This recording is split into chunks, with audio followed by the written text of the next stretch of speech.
sekalian, kita jumpa lagi. Nah, kali ini saya ingin memaparkan apa yang menjadi keluh kesah kebanyakan orang Kristen.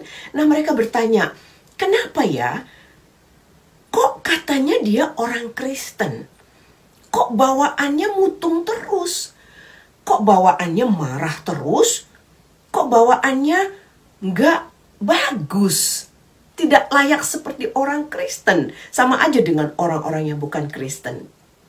Nah, ada beberapa penyebab ya.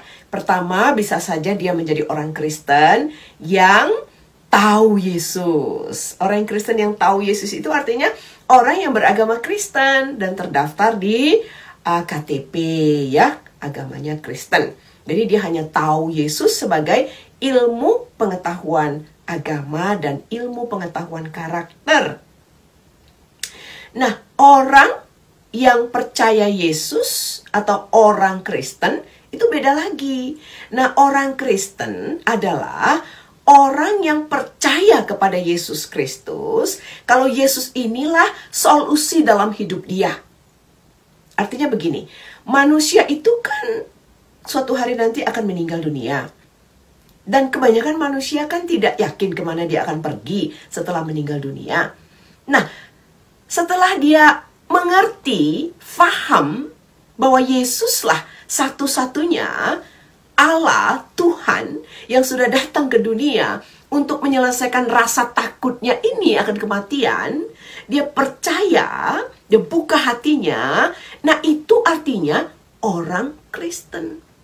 Dan orang yang percaya Yesus sebagai juru penyelamat jiwanya, karena dia tidak bisa, hanya Yesus yang membayar semua hutang dosa kita di kayu salib.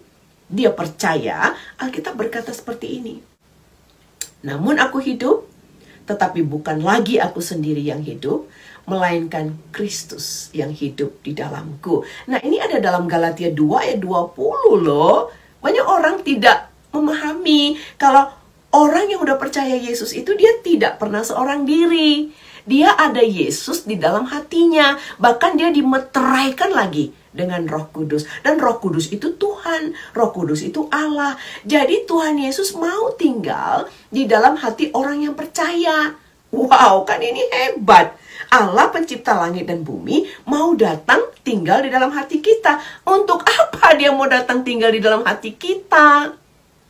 Ya, untuk menolong kita, untuk menghibur kita, untuk mengajar kita, untuk mendidik kita.